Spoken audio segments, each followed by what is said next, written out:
record. Okay, we're recording. Okay, so Danielle, I've met with you a few times, but and did I say your name properly? Yeah, Danielle, that's how I say it, Danielle. Perfect. And usually with a group, we're gonna do English today. I'm just gonna ask you, actually, I'll just ask you about, tell me a little bit about like where you're from, where you grew up, and obviously we're here because of Kurivini at Louisiana Creole, and so you can kind of let me know when did that become a part of your life? And I know that you speak many languages, which is incredibly impressive. So you can kind of touch on that too. Yeah, let's start there. Okay, I'll just go on. So I'm from the Mississippi Gulf Coast, specifically the city of Gulfport. A little bit more of my ancestry. So my mother is Creole, African American, and my father is an immigrant from Jamaica. So a lot of people don't really know about us unless you come from a region near us in Louisiana. Can I interrupt you? Us, when you say us, Mississippi Creoles. Okay, got it. 2 places in Mississippi that has Creoles. So you have the Mississippi Gulf Coast at the bottom, and then the Natchez, Mississippi area, the area of Mississippi that juts into Louisiana. Okay. A lot of people in Louisiana don't know about us unless you come from an area that's near. Like people in New Orleans know about us. People in Slidell know about us because we're right there. You know, I'm an hour away from New Orleans and here in Gulfport. Right. Then you got the Creoles who are just down the way too in Mobile. So a lot of people don't know about us, but we're here. The Creole concentration, the concentration of Creoles where the culture is still strong is in Harrison County, in the cities of Delisle and Pas-Christian. Although my Creole family actually comes from the city in the county right next to it, Hancock County, the county that touches St. Tammany Parish. Okay. So my Creole ancestry in Mississippi comes from Bay St. Louis, Mississippi. Okay. But I'm also a Louisiana State Creole too. So my grandmother is from New Orleans. So my grandmother's a New Orleans Creole. My grandfather's a Mississippi Creole, but I was raised in Mississippi. Now, I'm going to ask you, just because you say people don't know about us. So at one point, there must be moments where people are like, I didn't know about you. Like, how does that happen? Every time. So what happened was back in the day in the 1700s, the Treaty of Paris, they sold everything west of the Mississippi River. Okay. So we kind of that was the beginnings of us getting cut off from everybody else. So Mississippi Creoles and Mobile Creoles, or should I say Southern Alabama Creoles, we started getting exchange hands between the British and the Spanish, and we were part of Spanish West Florida, or the Republic of West Florida. Okay. And as time went on, United States started. I'm going to voice record us just in case too. It's just literally voice record. Okay. Okay. And then we started to slowly, the Americanization started earlier for us versus in Louisiana where things were much slower. Okay. Their big issue was the Louisiana Purchase, or as we say in Creole and French, la vente, since we got sold. So Americanization happened earlier for us, and now there was always contact between the Creoles and, like, say, the coast of Mississippi and say like Slidell and New Orleans. But when you get farther, like when I talk to people from Southwest Louisiana, they're very proud of who they are. Right. Typically when you meet a Creole, if you're gonna meet someone who speaks Creole or French, you're gonna meet someone from Southwest Louisiana. Lafayette, Breaux Bridge, that general area around there, and since they're so far away from us, that's like 3 hours away from me. There's a disconnect. They don't even know anything. For them, Mississippi is like the stereotypical Mississippi that that the negative stereotypes too that people have.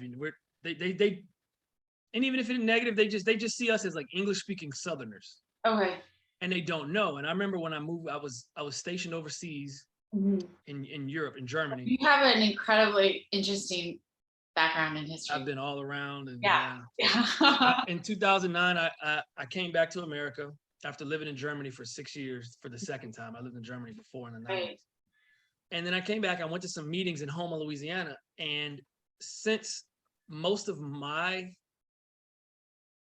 French language experience came from standard international French, living in Europe for 10 years total, I have a strong standard international French accent and vocabulary.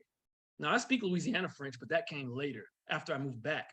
So when I came to all the meetings, everyone was like, "Where are you from? Are you from France?" And I said, "No, I'm not from France."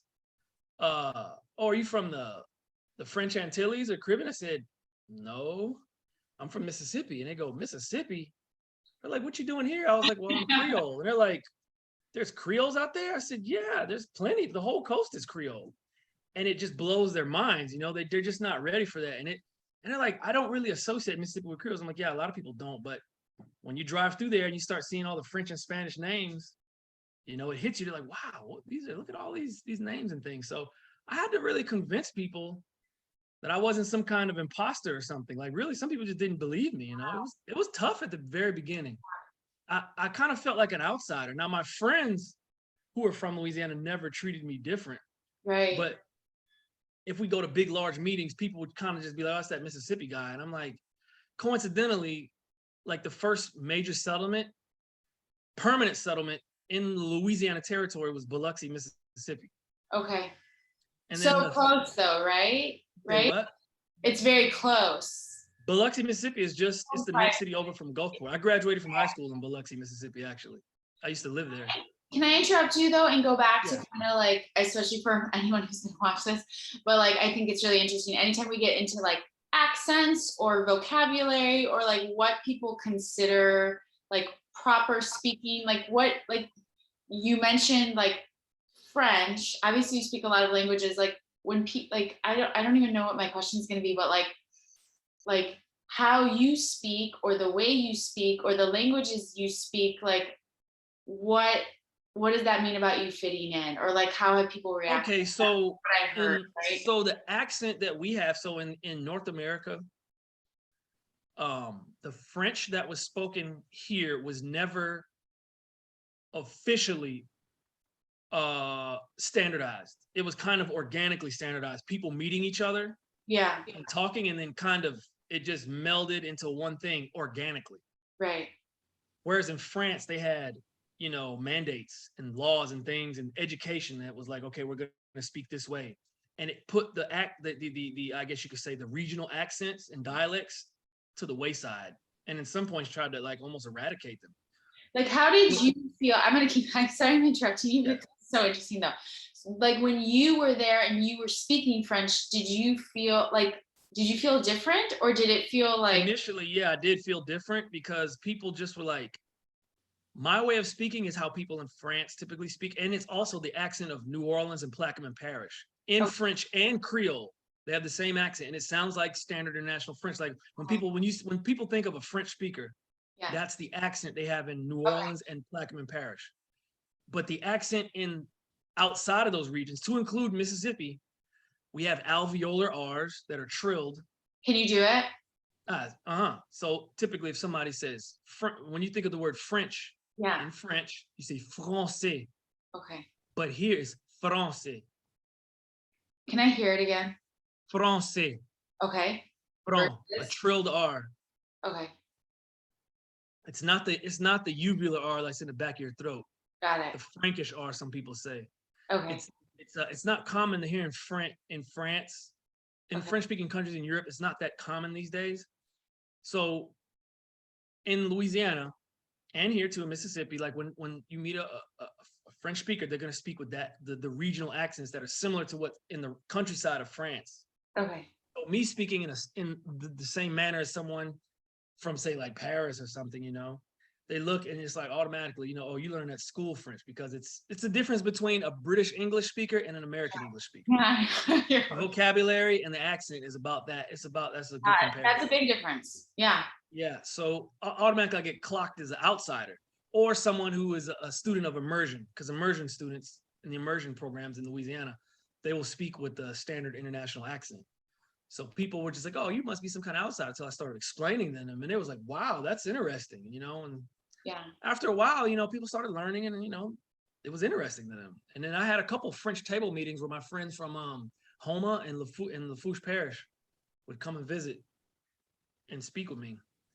So yeah, after a while, now I'm, people know who I am now. I've been to all the meetings and the festivals and everything, and now people know who I am. I get people saying, "Hey, you want to do an interview?" And I'm like, "What, me?" But it was a couple years of me going places and meeting people and things for people to understand who I am. Yeah, perfect. And then remind me, because we're on Zoom, which languages you speak? Okay, so English, Uh-huh. French, Uh-huh. Louisiana Creole, German, Portuguese, Spanish, and I'm learning Mandarin Chinese right now. I also speak, I guess you would call semi-Creoles or like Jamaican patois. I speak Okay. Jamaican patois Can because you my tell father's from Jamaica. Yeah, so I actually, like, I saw patois here, like I saw a sign for it, and I actually didn't know what it was until I looked it up. So is it similar or is it completely different? It's it's an English-based Creole. Okay. Um, it's not completely incomprehensible to someone who's never heard it before, but the words and the word order are not, the grammar is not the same as English exactly. It's not like French speakers will struggle to understand Creoles, Mhm. French-based Creoles, but a Jamaican patois and standard English are a little closer than say a French-based Creole and Okay. French. But it's still very unique and it's has its own things. Like actually, I mean, the way we do plurals in Jamaican patois is the same way you would do a plural in Louisiana Creole. Okay. And how is Uh, that different than, like, for in, an English speaker, the way in we English, like wow, you add an S to a word, or sometimes there's except English has a lot of exceptions, right. but uh, if you say like in an exception, men or women, you Sure. know, you add the E in there, Uh-huh. instead of an A. Well, in Jamaican patois, if you want to say men, you don't say men, you say mandem. Them is them. Okay. Mandem. And Louisiana Creole, you would say nom ye. Ye means they. Them means them. Okay. They or them. Use they or them to make something You have plural. an That's how you make it add-on. plural. You have an add-on that You put them behind whatever, modifies the. it modifies it and makes it plural. Got it. Mandem, gyaldem, umandem, picnic them is like children. Woman, umandem, women. You just put them at the end of it, like you would put in Louisiana Creole. You say yay. You do the same thing. So it's like it's very similar to Creoles, because a lot of Creole languages in the Americas are partially of African descent. They started as like pidgin trade languages. So even though they're all different, they all have a similar root because the enslaved people were taken from the same regions and they spoke trade languages, and those trade languages were brought to whatever country, and then they became Louisiana Creole or Papiamentu or Guadalupean Creole, or Haitian Creole. So when you break down like the word order, oftentimes you take away the vocabulary and just put the I guess you could say the equation for the grammar, Okay. and a lot of times they're quite similar. Okay. I'm just gonna ask you random questions because there's so much. But I know like we're finishing, right? Creole Heritage Month. And like I saw on Twitter, so you did a lot of like voodoo, and then I saw like your post about drumming, and then also we're talking about languages. I'd say like for you for Heritage Month is like something that you would really want people to know about Creole culture that like they probably don't know unless they. I'm sure there's so much, but like Yeah, that's hard. Like stuff that I want, because there's so much I want people to know. If there's one thing I'd like people to understand about us, why there's a Creole Heritage Month, a lot of people assume Creole, since we're Louisiana Creoles are Americans today, a lot of people will mistakenly call Louisiana Creoles a subgroup of African Americans. Okay. And they don't understand that African American is a specific ethnic group. It's not an umbrella term that just means Black person born in America. It comes from the original 13 colonies, the United States. English is the language. Typically on average, Protestantism Okay. is the majority religion, the faith of African Americans. There's dishes and stuff that African Americans eat. Like I said, I'm of African American descent. The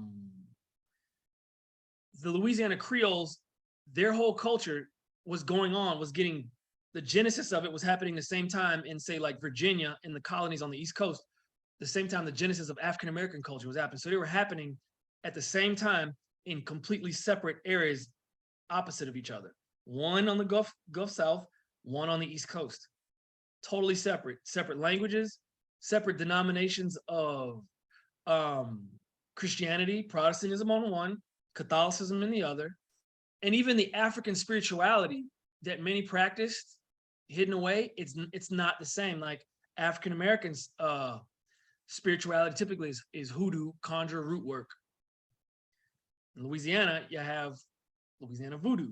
Mm-hmm. And they're not quite the same. Hoodoo and conjure and stuff has a heavy Congo people base. Okay.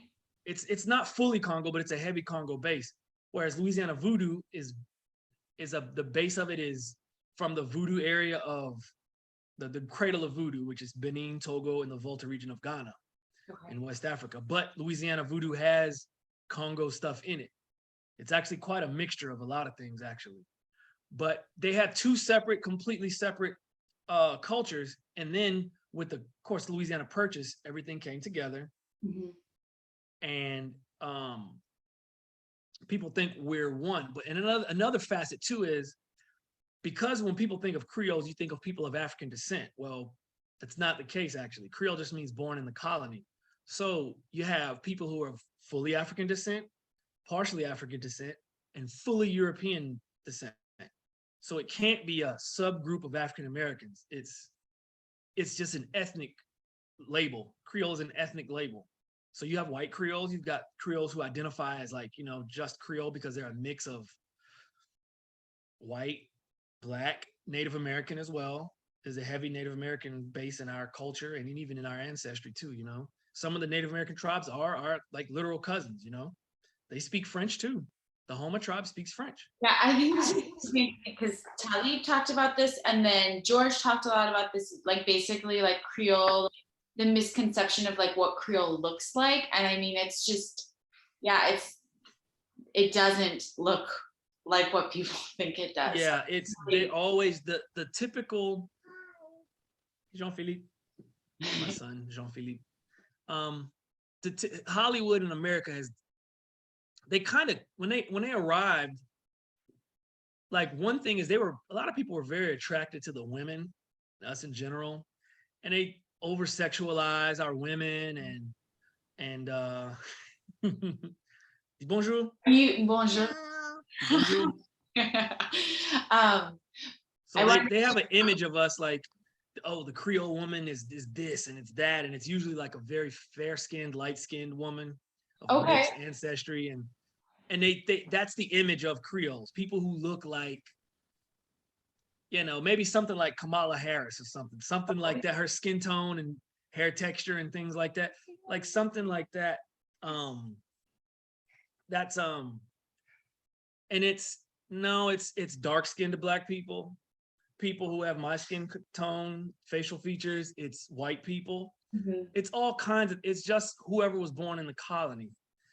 And yeah, it's very weird, when I look at old like news clippings from like the late 1800s, the early 1900s, and like it'll be a news clipping from like, I don't know, someplace that's not in Louisiana, and they'll be like, hey, try our new Creole hair pomade for that Creole hair. And what they mean is like wavy hair that, typically someone who is of mixed African European ancestry would have, like my son here. Yeah.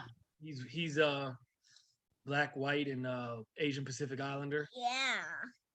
And Alex. Mm-hmm. So, they have these misconceptions because of, when the Americans first arrived here after the Louisiana Purchase, they saw a certain group of people, and that's the one that they just stuck with. Mm-hmm. And so typically a dark-skinned Black person or a white person, if they go, oh yeah, I'm Creole, outsiders be like, you don't look it. And it's like, well, you don't understand, Yeah, you don't understand what it means. Yeah, for sure. Also, I mean, I do think like Louisiana, just in general, is just there's so much going on here with language and culture. It's just nothing is as it appears, for sure. And then I think that also gets into like even just talking about like I know especially George actually talked to him a bit about voodoo and just also the misconceptions, right? That's another Hollywood Yeah, like they're blow gonna up. demonize Yeah, anything that's not Christian, yeah, and even specific denominations of Christianity. Because growing up, I was raised Catholic in Mississippi. The bottom part of Mississippi in the Natchez area is Catholic. The rest of it is staunchly Protestant Baptist. And I used to catch hell in school sometimes. Being a self-admitted Catholic at the time. I'm no longer Catholic, obviously, but yeah, anything that isn't the norm, they yeah, demonize it, and it's some of the after really researching voodoo and wanting to get initiated and doing all this research I've done, when I go back and look at stuff, it is wild how messed up the depictions and stuff are, and how yeah, for sure. Yeah. inaccurate things are. They just making stuff up and mixing stuff because there's variations between different countries and communities. They just do whatever and just throw it out there, and people go, okay, this is cool. Yeah. And it's commodified too. You got voodoo chips.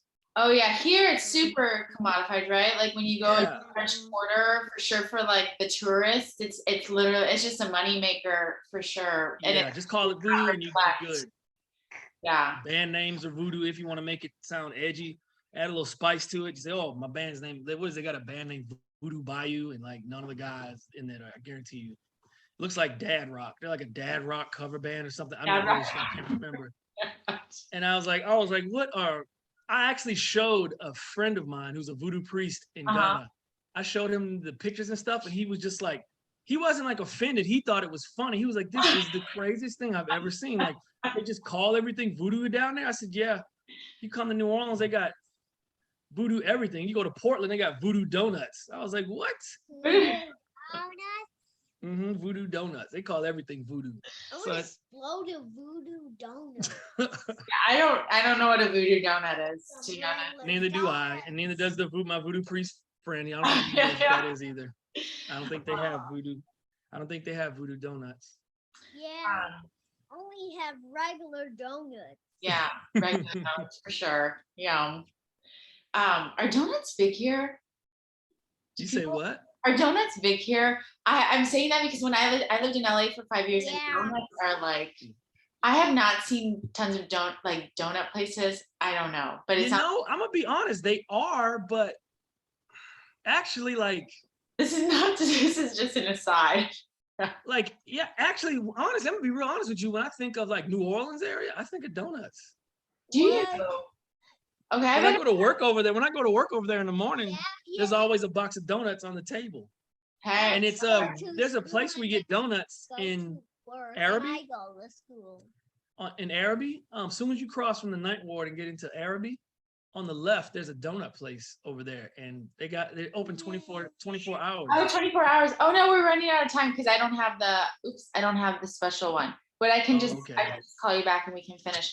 We have 10 minutes though. So okay. Yeah, I mean, there's so much to know and to say. I am so interested that you speak so many languages. I mean, I like that to me, like as I'm talking to you, like I'm interested in Creole, but I'm actually like how did that happen? Actually not. I'm gonna be real honest. I know it's gonna sound weird for me to say this. It's not that impressive because of how it happened. I mean, that makes sense. I kind of because there are definitely people who speak like many languages, and I've certainly dabbled, but I don't certainly don't speak like you do. So yeah, can you actually, that's really interesting to me. Like how did it happen? So like I said, when I was active duty Air Force, I got stationed at Spangdahlem Air Base, which is like 30 minutes from the border of Luxembourg. Tiny little country. of Luxembourg. Very diverse country. And it's a multilingual country. There's 3 official languages there. French, German, and Luxembourgish, which is a Mosel Franconian language. It's very similar. It's very similar to German, and it's part of the family of dialects that are in the part of Germany I lived in, Mosel Franconian dialects. Okay. So older people, if you speak in dialect, you can go across the border. People will speak Mosel Franconian German, go across the border and speak to them in Luxembourg, and they'll reply back in Luxembourgish, and they can have a conversation because it's part of the same family of languages and dialects. So it's very diverse languages, banking and stuff that goes on in Luxembourg, a lot of commerce and things. Okay. And there's a large Portuguese and Italian speaking community there. A lot of NATO stuff goes on there too. Okay. The locals, all the locals there speak a minimum typically of 3 to 2 languages, and that includes little kids. Yeah, I know that it's so common in other areas, like for people to speak several languages. It's Yep. like here, But it's that area that we're is so monolingual. that area is very unique though, because they have tracks that the kids learn on. You Uh-huh. start and you can take the French track or the German track. When going towards college and things like that, is Sure. what I'm talking Yeah. about. So by the time a child is in 5th grade or so, they have a pretty good grasp on about 3 languages. And so I was training in martial art from Brazil called capoeira. Yeah, I love And I switched organizations from Germany Uh-huh. to one in Luxembourg because it was closer to my house. Uh-huh. And my teacher, none of my teachers in either organization could speak English. Jean, assieds-toi. Okay. So I spoke Portuguese with them, you know, so I was immersed in it. I was forced. And then my classmates came from various backgrounds. Some of them were Luxembourgish. Uh-huh. Some of them were there's a big Portuguese community and Cape Verdean community in Luxembourg. Okay. So I would be speaking Portuguese in class, whether it be continental European Portuguese, and then switching the dialect to Brazilian Portuguese.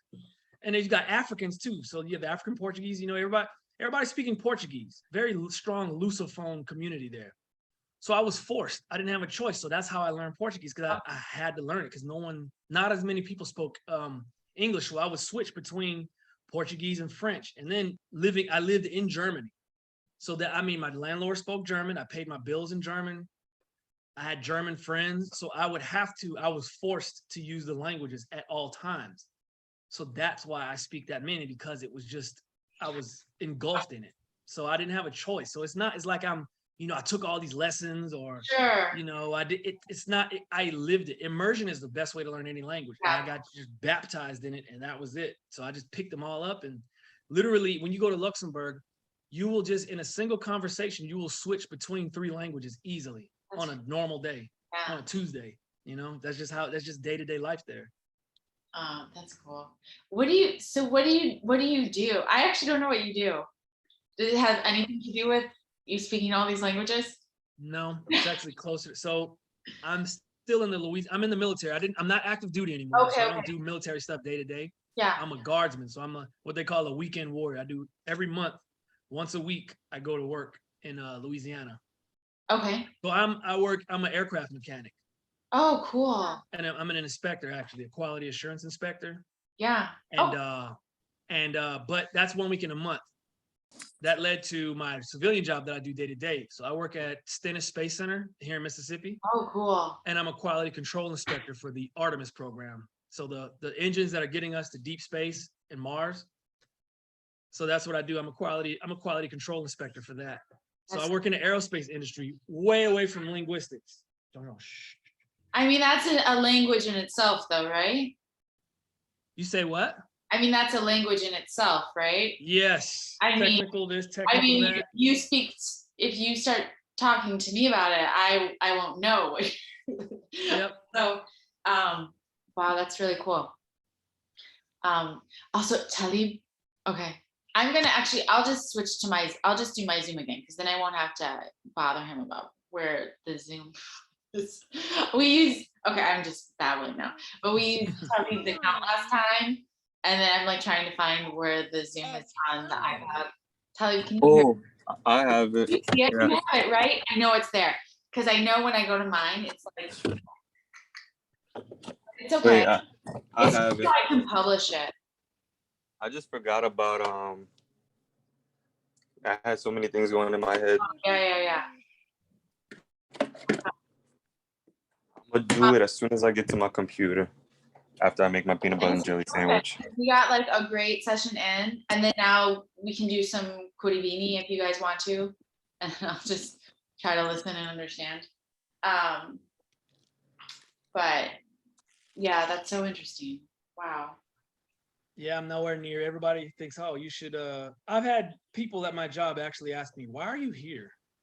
But that's just my, that's my quality. I didn't. Yeah. I joined the military and I was an aircraft mechanic. That's just what I was. And I got sent to a multilingual area. I learned a bunch of languages and I came back. I don't have like a degree in languages, no certifications, nothing. It's all just learned how you learn English. You just learn just by being with people. So, everybody thinks I'm like some scholar or something. I'm like, guys, I'm a blue collar worker. I feel like most polyglots are like that's what happens, right? They just pick up languages and they love it. You just pick up languages. It's not like another language and then they learn another language. Yeah. So they're not like all part of academia or as a lot of stereotypes about that. I haven't even finished my associate's degree. I actually think like people you're just a guy. You're really impressive guy. No, I think, so like academics, right? Because I actually am not a linguist or anything either, but I do think once you get into academia, like there are so many roadblocks too, right? Especially with language. I think that's something that comes up. George was like, because George is who I started recording. He's like, I'll record with you because like you're not part of the university. Because once you get to them, it's like, it's slow. There's always like funding stuff. And then it's just and then I'll say this is like on recorded, so I don't know like who's gonna watch this, but like like everyone's like putting away funding for like college for their kids, which maybe I should do, but I was like, is college even gonna exist? Like at this point, like is the college that we like know like today's university, like for when my daughter's older, I just don't think it is. I don't think it's gonna look the same way. And then people like spending all this money, right, for college degrees and like debt. Taalib, I'm sorry, I know you're in college. I don't know what your situation is.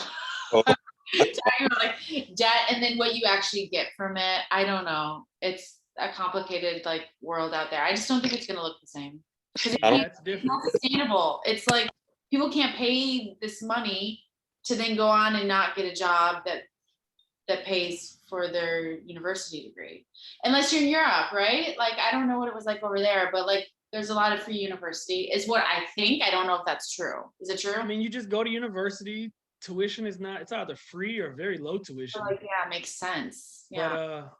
But that's one of the biggest reasons why I did join the military, to be able to get some college. Like I have some college, I wanted to get some benefits, and stuff like that. But I actually tried to stay in Europe myself. Actually, I was ready to stay. I wasn't ready to come back. I didn't feel like I fit in America. Yeah. I just, it was a different world. But college is different than when my mom was a kid. I mean, my mom graduated college from university she went to Jackson State. She graduated in the late 70s. I'm listening to you. We're gonna cut out soon. I'll just read